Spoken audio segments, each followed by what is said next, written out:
3 अगस्त को भारतीय सेना में सेवा देने वाले सतीश भाई दिलीप भाई पाटिल जब सोनगढ़ पहुंचे तो नगरवासियों ने उनका भव्य स्वागत कर सम्मानित किया। सोनगढ़ एकता की मिसाल बन गया, जहां नगर पालिका, नगर सेवक, पूर्व सैनिक, महाराष्ट्रीय समाज, मुस्लिम समाज सहित सभी समाजों और वर्गों के लोगों ने जवान को फूलों की माला पहनाकर और गर्मजोशी से स्वागत कर सम्मानित किया। इस अवसर पर जवान के परिवार में भावुक क्षण भी देखने को मिले, जब जवान के पिता दिलीप भाई गर्व और हर्ष के आंसुओं के साथ अपने बेटे से गले मिले। सतीश भाई दिलीप भाई पाटिल ने सोनगढ़ में स्थित महात्मा गांधी, सरदार वल्लभ भाई पटेल, भगवान बिरसा मुंडा, सयाजीराव गायकवाड़, शिवाजी महाराज और संविधान निर्माता डॉक्टर बाबा साहेब अम्बेडकर की प्रतिमाओं पर पुष्पांजलि अर्पित की और फिर अपने घर की ओर प्रस्थान किया।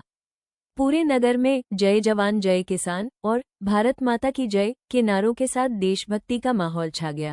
અત્યારે હું આર્મીમાં 22 વર્ષ સેવા કરીને ઘરે આવ્યો છું।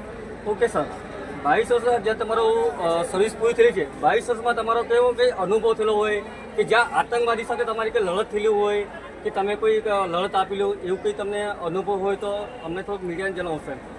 અનુભવ તો કહેવા માટે આવા બહુ બધા અનુભવ છે। બાકી તમારે ઉડી અટેક તો ખબર જ છે। ઉડી અટેક થયા પછી અમે ત્યાં ગયા તો દેખાયું કે કેવું છે એમ વાતાવરણ, એના હિસાબથી બધું સારું થઈ ગયેલું છે। સર, 22 વર્ષમાં તમારો અનુભવ કેવો રહ્યો? 22 વર્ષમાં બહુ ખડતર અનુભવ રહ્યો। આપણે સેનાની નોકરી બધા કહે કે ભાઈ મસ્ત મજાની નોકરી હશે, ડ્યુટી જવાનું આવવાનું, સેન્ટર ગવર્મેન્ટ છે। બાકી આ સર્વિસમાં બહુ સેક્રિફાઈસ વધારે છે। પહેલું સેક્રિફાઈસ છે મમ્મી પપ્પા ફેમિલીથી દૂર રહેવું પડે, તો એ તો કંઈ નહીં, એટલે નેશન ફર્સ્ટ એટલે આ બધું છોડવું પડે, કેમ કે આપણે વર્દી લીધેલી છે તો એનું આપણે ચૂકવવું કરવું પડશે। અને દેશ રક્ષા માટે દેશ આગળ વધે તો આપણે આગળ વધીએ, દેશ સુરક્ષિત તો આપણે સુરક્ષિત, એટલે આ બધું છોડવું પડે, કેમ કે આપણે વર્દી લીધેલી છે તો એનું આપણે ચૂકવવું કરવું પડશે।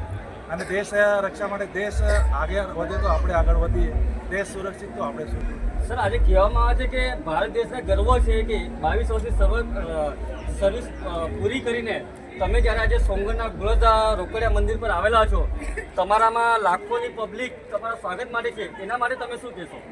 આ બધા લોકોનો જે દેશપ્રેમ દેખાય છે આમાં, જે દેશપ્રેમની લાગે વળગે લોકોને વધારે દેશપ્રેમ છે, એટલે આ લોકો દેશ સૈનિક માટે વિદાય સમારંભમાં આટલા એટલે શુભેચ્છાથી આવેલા છે। આપણે બોલાયેલું, બાકી એ લોકોનો પ્રેમ વધારે છે એના માટે આવેલા છે।